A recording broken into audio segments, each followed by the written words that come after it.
हाँ friend, good afternoon. This is Raveen watching my study. दोस्तों, discuss करूंगा तीन चार इंपॉर्टेंट टॉपिक। 29 अगस्त यानी कि कल कैबिनेट का एक इंपॉर्टेंट बैठक होने वाला है सीएम सर के साथ। तो क्या हम लोगों का जो सिलेबस है वो कल चेंज हो सकता है कैबिनेट पे? क्योंकि बिना कैबिनेट का अप्रूवल कुछ भी नहीं हो सकता है। इसके ऊपर मैं डिस्कस करूंगा। साथ में ये वाला न्यूज़पेपर आज का आप लोग देख चुके होंगे कि सितंबर के अंत या अक्टूबर महीना में जेटेट एग्जाम हो सकता है, क्योंकि जेटेट के लिए आवेदन की प्रक्रिया पूरी हो चुकी है, जहां पे लगभग करीब करीब 8 लाख एच पर न्यूज़पेपर के डेटा के अकॉर्डिंगली 8 लाख से ज्यादा स्टूडेंट्स इस एग्जाम पे पार्टिसिपेट करने वाले हैं। तो एग्जाम कब तक हो सकता है प्रेजेंट सिनारियो के अकॉर्डिंगली, इसके बारे में मैं बताऊंगा। साथ में आज के तारीख में आपको क्या पढ़ना चाहिए, क्या नहीं पढ़ना चाहिए, 2016 का सिलेबस के अकॉर्डिंगली तैयारी करना चाहिए या प्रेजेंट का जो सिलेबस मिला हुआ है इसके आधार पर आपको पढ़ना चाहिए, इसके बारे में मैं बताऊंगा। साथ में ये वाला आज मैंने खुद मैं और मेरा टीम हम लोग मिलके गए हुए थे हमारे एमएलए साहब के पास, जहां पे हम लोग ज्ञापन दिए हुए हैं कि जल्द से जल्द इस सिलेबस को चेंज किया जाए। जहां पे एमएलए साहब खुद मुझे प्रॉमिस किए हैं कि आज ही शिक्षा मिनिस्टर, शिक्षा मंत्री एंड हमारे मुख्यमंत्री जी से इस टॉपिक में बात करेंगे एंड अर्जेंटली इसको हटाने के लिए वो रिक्वेस्ट करेंगे। ठीक है।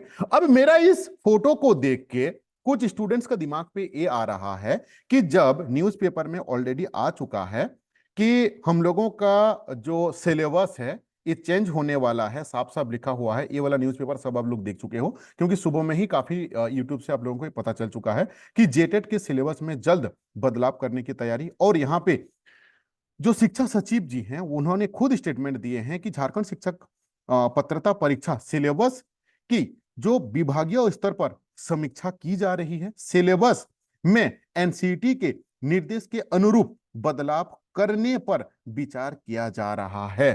तो आप सोच रहे हैं कि ये जो शिक्षा सचिव अगर लिख दिए हैं कि विचार किया जा रहा है, तो फिर ये अभी एमएलए साहब को ज्ञापन देके क्या फायदा है? कुछ कुछ स्टूडेंट्स के दिमाग पे ये वाला विचार आ रहा है। देखो, एक चीज आप जान के रखो, जितना आसान आपको दिख रहा है, मतलब न्यूज़पेपर पे चाहे आपका यूट्यूब में, सरकार से ना कोई भी काम करा लेना with in short of time पे उतना आसान नहीं रहता है। आपको मैं थोड़ा सा याद दिला दूं कि 4-5 महीना पहले अगर कोई चीज जाता था, जैक रिटर्न करता था शिक्षा विभाग को कि नहीं ये त्रुटि है, तो 5-5 6-6 महीना लगता था उस त्रुटि को, एक पॉइंट को सिर्फ कैबिनेट में रेक्टिफाई करने के लिए। इसीलिए मेरा हाथ जोड़ के रिक्वेस्ट है कि अपने अपने एरिया पे जितना भी एमएलए साहब हैं सबको ज्ञापन देना हम लोगों का रेस्पॉन्सिबिलिटी बनता है। क्योंकि देखो, जब तक अगर आप एमएलए को दीजिएगा तो एमएलए साहब क्या करेंगे, अपना मिनिस्टर साहब को और मुख्यमंत्री जी को वो इसको अवगत करवाएंगे कि नहीं रियली में स्टूडेंट्स प्रॉब्लम में है। कल कुछ मतलब 3-4 सर का ग्रुप लोग गए हुए थे, वहां पे शिक्षा सचिव जी से बातचीत हुआ है, उसी के आधार पे ही यहाँ पे आज न्यूज़पेपर में आया हुआ है। लेकिन इस चीज से आपको शांत नहीं रहना है। अगर आप शांत रह रहे हो ना तो बहुत बड़ा मिस्टेक कर रहे हो आप। जो बच्चे नहीं जा पा रहे हो कि मैं बहुत ज्यादा बिजी हूं, नहीं जा पा रहा हूं, मैं हाउस वाइफ हूं, तो दोस्त ईमेल कर सकते हो ना, शिक्षा विभाग को ईमेल करो, जैक को ईमेल करो कि ये राक्षस जैसा जो सिलेबस जो मतलब आईआईटी का जो सिलेबस दिया हुआ है इसको चेंज करो। एटलीस्ट आपका इतना कंट्रीब्यूट होना चाहिए, ये मेरा रिक्वेस्ट है। जब तक बल्क में रिक्वेस्ट नहीं जाएगा, सरकारी काम कोई भी, बचपन से एक चीज सुने हो ना कि रेसिडेंशियल निकालने के लिए चप्पल फट जाता है, ये कहावत नहीं है, रियल लाइफ का ये कहानी है और ये चीज आप भी जानते हो। तो न्यूज पेपर का सीन पढ़ के ना खुश मत हो जाओ दोस्त, थोड़ा सा अपने एफर्ट को डालो, अपना लेवल पे जितना भी हो सके। रांची मैं जानता हूं रांची आप नहीं जा पा रहे हो यार, अपने एमएलए के पास जाके ज्ञापन दे सकते हो ना। अपना एमएलए साहब जब कॉल करेंगे उसको हाईलाइट करेंगे उस चीज को, तो बहुत ज्यादा प्रभाव पड़ता है। क्योंकि अगर 29 तारीख को ये अगर कैबिनेट पे नहीं पहुंचा तो जान के रख लो फिर नेक्स्ट कैबिनेट कब आएगा, जेटेट का एग्जाम कब आएगा, ये तो ऊपर वाला ही जानते हैं। ठीक है। जो बच्चे नहीं जा पा रहे हो घर में बैठ के एटलीस्ट शिक्षा विभाग को, साथ में जैक को एक पोलाइट रिक्वेस्ट का एक ईमेल डालो। अगर 4 लाख बच्चे ही ईमेल डाल देंगे ना तो पूरा विभाग हिल जाएगा। लेकिन मैं जानता हूं कोई फायदा नहीं है। आप सोच रहे हो कि राम डालेगा, आप राम साहब सोच रहे हैं कि जदू जी डालेंगे, जदू जी सोच रहे हैं कि हाँ सीता जी डालेंगे। सब एक दूसरे के ऊपर में डिपेंड रहता है। कोई बात नहीं, फिर से रिक्वेस्ट करता हूं कि अपने आप से मतलब अपना जिंदगी के लिए, ठीक है ना, रवि प्रधान के लिए नहीं, या कोई दूसरा कोचिंग के लिए नहीं, कोई दूसरा यूट्यूबर के लिए नहीं, अपने जिंदगी के लिए ईमेल डाल दो, पैसा नहीं लगता है, फ्री ऑफ कॉस्ट में इंटरनेट यूज करते हो, ठीक है। चलो दूसरा पॉइंट के ऊपर मैं बात करता हूं। अभी इंपॉर्टेंट चीज जो है ना ये है, देखो आज ये वाला भी पेपर आप लोग देखे होंगे, ये पेपर के साथ ये पेपर तो सब देख लिए होंगे, ठीक है ना, इसमें कोई नया चीज है नहीं, सारी चीज आप लोग जानते हो, क्योंकि ऑलरेडी कल से ही मार्केट पे हाईलाइटेड था कि ये जैसे मेरा खुद पर्सनली बात हुआ था Arun sir and Arun sir के टीम के तरफ से, अरुण सर और उनका उनके तरफ से टीम के तरफ से जो गए हुए थे बातचीत कि नहीं ये ये चेंज होने वाला है। इवन कि अरुण जी एंड उनका टीम को आज 5 बजे शिक्षा मंत्री जी ने टाइम दिए हैं डिस्कस करने के लिए ये चीज, क्योंकि कल साक्षरता विभाग से टाइम बातचीत हुआ था। आज एक पारा टीचर के साथ शिक्षा मंत्री जी का एक टॉप लेवल का इंपॉर्टेंट मीटिंग है, उसके बाद फिर अरुण जी के साथ उन लोगों का मीटिंग होने वाला है, उसका भी जो अपडेट आएगा मैं आपको बताऊंगा। देखो एग्जाम का अगर हम बात करें ना, एग्जाम का अगर हम बात करें, अगर कल आप लोगों का कैबिनेट में परिवर्तन हो जाता है तो हाईली प्रोबेबिलिटी है कि अगर सितंबर का लास्ट वीक पे एग्जाम ना नहीं होगा तो अक्टूबर का फर्स्ट वीक या सेकंड वीक के अंदर में आप लोगों का एग्जाम हो जाएगा। अभी कुछ स्टूडेंट्स दिमाग लगाएंगे कि रवि भाई आचार संहिता लग जाएगा। दोस्त अगर आप नहीं जानते हो तो मैं आपको बता दूं कि आचार संहिता के अंदर पे न्यू नोटिफिकेशन जारी करना मतलब कोई भी जारी नहीं कर सकता है, चाहे एग्जाम का हो चाहे रिक्रूटमेंट का हो। तो ये तो एक तो मतलब अहर्ता पास करने का एक एग्जाम है, इसका नोटिफिकेशन ऑलरेडी निकल चुका है, जिस दिन इलेक्शन है उस दिन भी एग्जाम हो सकता है। आचार संहिता के अंदर पे न्यू रिक्रूटमेंट का नोटिफिकेशन नहीं आ सकता है, एग्जाम का कोई पाबंदी नहीं है, ठीक है। अगर आप नहीं जानते हो तो इस चीज को जान लो। तो अक्टूबर महीना में एग्जाम होने का कोई कोई कहीं पे कोई दिक्कत नहीं, एकदम स्मूथ चीज है। ये सिर्फ होल्ड हो रहा है सारे मतलब स्टूडेंट्स का जो मेहनत, जो भी टीचर्स का मेहनत से, जो अगर नियमावली में परिवर्तन हुआ, अगर इन नियमावली में परिवर्तन नहीं हुआ तो it will take much more time, ये फिर समय लगेगा। इसीलिए आपको मैं 2 दिन पहले ही एक चीज समझाया था कि झारखंड में अगर आपको नौकरी लेना होगा ना तो आपको पढ़ना भी होगा और लड़ना भी होगा, ठीक है। देखो अब काफी स्टूडेंट्स इस चीज से कंफ्यूज हैं कि 2016 का जो सिलेबस है उसको अपनाया जाए या जो राक्षस टाइप का जो सिलेबस है उसको अपनाया जाए। देखो एज पर माई एक्सपीरियंस, जब तक जैक के नोटिफिकेशन पे नहीं आता है कोई भी चीज, जान के रख लो, जब तक जैक के वेबसाइट पे कोई भी चीज नहीं आता है उसको ऑफिशियल नहीं एक्सेप्ट किया जा सकता है, ठीक है। और कहीं पे भी कोई भी विभाग अभी तक इस चीज का क्लियरिटी नहीं दिया है कि 2016 का ही सिलेबस को ये एक्सेप्ट करेंगे, ये चीज बोले हैं कि इसको हम समीक्षा करेंगे। तो मेरा रिक्वेस्ट रहेगा जो बच्चे इस चीज से दुविधा में हैं कि क्या पढ़ें, तो अभी करंट का जो सिलेबस है उसके आधारित आप अपना तैयारी को स्टार्ट करना चाहिए, स्टार्ट नहीं सकते नहीं, आपको स्टार्ट करना चाहिए जो ऑलरेडी राक्षस वाला बड़ा वाला सिलेबस आपको मिला हुआ है। हाँ मैं जानता हूं पॉसिबल नहीं है, 1 महीना के अंदर में दुनिया में कोई बच्चा नहीं है कि उसको पढ़ ले खत्म कर ले, लेकिन अभी आज के तारीख में आपको उस चीज से स्टार्ट करना चाहिए। हाँ कल के तारीख में अगर कोई भी परिवर्तन होता है, कोई नया सिलेबस आता है तो डेफिनेटली आपको उसके अकॉर्डिंगली आपको करना चाहिए, ठीक है। नया सिलेबस के अकॉर्डिंगली अगर आप स्टार्ट नहीं किए हो, मैंने 2-3 दिन बीच में ब्रेक लिया हुआ था, ठीक है। अगर आपको कंटेंट चाहिए, आपको क्या चाहिए, नोट्स चाहिए, तो आप मेरे से कम्युनिकेट कर सकते हो। मैं आपको 1 to 5 का हम आपको नोट्स प्रोवाइड कराते हैं जिसका फी है मेरा 400 रुपीज। 6 to 8 का, चाहे आप साइंस के बच्चे हो चाहे आप एसएसटी के बच्चे हो, जिसका फी है मेरा 500 रुपीज। रीजनल लैंग्वेज का नोट्स हम नहीं प्रोवाइड कराते हैं, ठीक है। ये मेरा व्हाट्सअप नंबर है, इसका स्क्रीनशॉट लेके रख लो। साथ में नोट्स का मैं पहले आपको एक बार डेमो दिखा देता हूं। देखा ये जो है ना, ये नया नया जो सिलेबस मिला हुआ है उसके आधारित पे एक ग्रेजुएट लेवल का नोट्स है। किस लेवल का है, ग्रेजुएट लेवल का नोट्स है, ठीक है।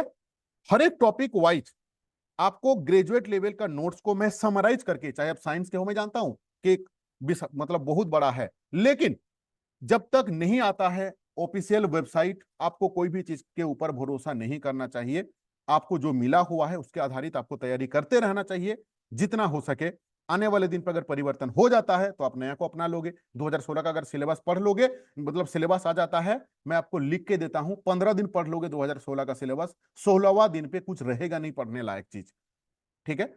लेकिन वही उसका रियल में उसका वो एनसीटी गाइडलाइन के अकॉर्डिंगली वो सिलेबस है, ठीक है। तो जिस तरीके से हम आपको एक पीडीएफ दिखाएं, यहाँ पे ग्रेजुएट लेवल का, ये बड़ा है इसीलिए क्योंकि ग्रेजुएट लेवल का है, इसको मैं समराइज करके मैं बनाया हूं। साथ में आपको 50 से 100 टॉप लेवल इंपॉर्टेंट एमसीक्यू भी मैं आपको प्रोवाइड कराऊंगा, और वो भी आपको टॉपिक वाइज। मैं किस चीज का नहीं दूंगा नोट्स, देखो जैसे मान लो कि जो साइंस के स्टूडेंट हैं उनको मैं पहले मैं आता हूं 1 to 5 का, 1 to 5 का रीजनल लैंग्वेज तो मैं दूंगा ही नहीं, साथ में मैथ्स का कोई नोट्स नहीं होता है। सीडीपी दूंगा, हिंदी दूंगा, इंग्लिश दूंगा, एंड झारखंड का जो जो सामान्य ज्ञान झारखंड एंड उसका नेशनल का, उसका मैं नोट्स दूंगा आपको, जिसका फी है 400 रुपीज। 6 to 8 का, चाहे आप एसएसटी का स्टूडेंट हो चाहे आप साइंस का स्टूडेंट हो, दोनों के लिए रीजनल लैंग्वेज का नहीं है। मैं आपको चाइल्ड साइकोलॉजी का नोट्स दूंगा, एंड आपको हिंदी का दूंगा, इंग्लिश का दूंगा। हाँ, अभी कुछ स्टूडेंट्स का दिमाग पे ये आएगा कि अगर मान लीजिए कल की तारीख में ये परिवर्तन हो जाता है सिलेबस, तो क्या होगा। दोस्त, अगर कल की तारीख में सिलेबस परिवर्तन हो जाता है तो आपको एक भी रुपया देने का जरूरत नहीं है। जो रुपया मुझे दे चुके हो उसी पे फिर से वो कंटिन्यू होते रहेगा, बस सिलेबस को मैं चेंज कर दूंगा, जो नया सिलेबस आएगा उसी के आधार पे आपको क्या करूंगा, मैं नोट्स आपको मैं देते रहूंगा। बीच में 2-3 दिन के लिए मैंने रुक गया था, सोचा था कि सडनली ये चेंज हो जाएगा। हाँ, आपको मैं एक डेमो दिखा दूं, आपको मैं ये डेमो दिखा दूंगा, दिखा रहा हूं। जो बच्चे वेरी रिसेंटली सहायक आचार्य का जेटेड मेंस का एग्जाम हुआ है, जो मेरे से नोट्स लिए हुए हैं, उनका एक्सपीरियंस आपके पास शेयर, आपको देखना बहुत ज्यादा जरूरी है। ठीक है, आप मेरे पास नहीं, कोई भी कोचिंग पे आप एडमिशन लीजिए, कहीं से भी आप कंटेंट लीजिए, अगर आपको ये देखने को मिल रहा है कि जो बच्चे इनसे नोट्स लिया हुआ है उस बच्चा का क्या फीडबैक है, तो आप मेंटली आपको हेल्प मिलता है डिसीजन लेने में कि क्या मैं नोट्स लूं या ना लूं। देखो, मैंने एक पूल करवाया था, एक लाइव है, लाइव स्क्रॉल कर रहा हूं मैं, देख पा रहे हो, ये मेरा जेटेड मेंस का स्टूडेंट्स का पेड ग्रुप का बच्चा का फीडबैक है। मैंने एक पूल करवाया था कि आप लोगों को जेटेड मेंस 6 to 8 का एसएसटी का जो के लिए जो नोट्स मिला हुआ है वो कैसा है। 97% स्टूडेंट्स मतलब क्लिक किए हैं इस वोटिंग पे कि बहुत अच्छा एंड हेल्पफुल है, 3% लिखे हैं बेकार। अगर मेरा 97% बच्चा खुश है ना, तो मैं 3% के लिए मैं दिमाग नहीं लगाऊंगा कि ये लोग क्यों खुश नहीं है, क्यों कलयुग में आप 100% को खुश नहीं कर सकते हो। तो अगर आपको चाहिए, हाँ, अगर आप फाइनेंशियली मजबूत हो तो आप बड़े से बड़े कोचिंग पे जाके 2000, 5000, 10,000 कोचिंग पे आप ज्वाइन कर सकते हो। अगर ये उनके लिए है जो फाइनेंशियली मजबूत नहीं है, पीजीटी के समय पे भी मेरा 500 रुपया ही फी था, सहायक आचार्य पे भी मेरा 500 रुपया ही फी था, जेटेट में भी 500 रुपया का ही फी था। और ये एग्जाम एक ऐसा एग्जाम है जो एग्जाम पास करके 2016 में बच्चा जो पास किया हुआ था वो आज तक बेरोजगार है। ठीक है, तो इसीलिए इसका फी हम लोग मिनिमम रखे हुए हैं कि पढ़ के एटलीस्ट आप पास कर पाओ। इसका स्क्रीनशॉट ले लो। और क्षेत्रीय भाषा का नोट्स हम नहीं देते हैं, जो साइंस के बच्चे रहेंगे उनके लिए मैं मैथ्स का नोट्स नहीं दूंगा, फिजिक्स, केमिस्ट्री, बायोलॉजी का नोट्स दूंगा, साथ में CDP, Hindi, English, regional language नहीं। जो एसएसटी के बच्चे रहेंगे उनके लिए फिजिक्स, केमिस्ट्री, उनके लिए history, geography, polity, economics, sociology, साथ में CDP, Hindi, English, regional language का हम नहीं देंगे। 1 to 5 का रीजनल लैंग्वेज एंड मैथ्स का नोट्स नहीं मिलेगा। ठीक है, again I am repeating you, अगर कल के तारीख में जो जो भी न्यू सिलेबस आएगा उस सिलेबस के आधारित आपको फिर से न्यू नोट्स आपको मिलने लगेंगे, कोई एडिशनल पैसा नहीं लगेगा। ये नहीं कि हाँ अभी मैं आपसे अभी पैसा ले रहा हूं, फिर से न्यू सिलेबस आएगा तो आपको फिर से पैसा देना है।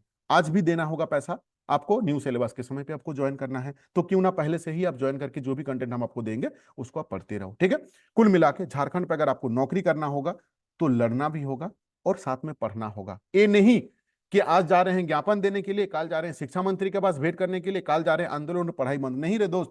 आपको पढ़ना भी होगा, साथ में पैरेलली आपको लड़ना भी होगा। लड़ने का ऑप्शन हम आपको दिखा दिए हैं कि जैक को ईमेल करो, शिक्षा सचिव को आप, शिक्षा विभाग को आप ईमेल करो, अपना लोकल जो भी एमएलए साहब हैं उनको ज्ञापन दो और जाके दिखाओ। मैंने ज्ञापन दिया हूं पूरा, मेरे बात को मतलब 20 से 25 मिनट एमएलए साहब के साथ मेरा बात हुआ है, बहुत अच्छी तरीके से उन्होंने खुद सरप्राइज हैं कि आईआईटी लेवल का सिलेबस क्या कैसे आ सकता है। उन्होंने बोले हैं कि आप निश्चित रहे, इसको मैं जरूर इसको मैं चेंज कराऊंगा। लेकिन again I am repeating you, government में कोई भी काम करा लेना उतना आसान नहीं रहता है। हम लोग अपने तरफ से 100% एफर्ट डाल रहे हैं कि ये चेंज हो जाए, मैं भी आसानता हूं कि चेंज हो जाएगा, लेकिन जब तक चेंज नहीं हो रहा है तब तक आपका पढ़ाई भी नहीं रुकना चाहिए, एज पर माई अंडरस्टैंडिंग। बाकी you are 100% free to take any decision, आप बिल्कुल स्वतंत्र तो हो, चाहे बड़े से बड़ी कोचिंग, छोटे से छोटी कोचिंग, अभी स्टार्ट करो, कल स्टार्ट करो, 8 साल के बाद आया है, फिर से कब आएगा भगवान जाने। एग्जाम आप लोगों का जैसे ही ये सारा मतलब प्रॉब्लम्स सॉल्व हो जाएगा, एग्जाम बहुत जल्द हो जाएगा। क्यों? क्योंकि आज की तारीख में जैक के पास में कोई दूसरा एग्जाम है ही नहीं, ना कोई रजिस्ट्रेशन है, ना कोई फॉर्म फिलअप है, ना कोई एग्जाम है, इसीलिए एग्जाम बिल्कुल टाइम के अंदर पे हो जाएगा। ये प्रॉब्लम इसीलिए आया हुआ है क्योंकि वो लोग खुद प्रॉब्लम को क्रिएट किया हुआ है, सिलेबस बिल्कुल भी एनसीईटी के गाइडलाइन के अकॉर्डिंगली नहीं हुआ है। जब ये चीज हाईलाइट हो चुका है, कल अगर कैबिनेट पे चला जाता है तब तो जान के रखो कि 110% एग्जाम जो है मतलब एग्जाम जो है वो आप लोगों का लास्ट वीक या तो कमिंग मंथ का फर्स्ट वीक में होना तय है। ठीक है, thank you to watching this video. किस चीज का तैयारी कर रहे हो कमेंट करके मुझे जरूर बताइएगा। आपका कमेंट का रिप्लाई मैं नहीं दे पाता हूं, उसके लिए मैं दिल से क्षमा चाहता हूं, लेकिन हर एक कमेंट को मैं दिल से पढ़ता हूं, ठीक है।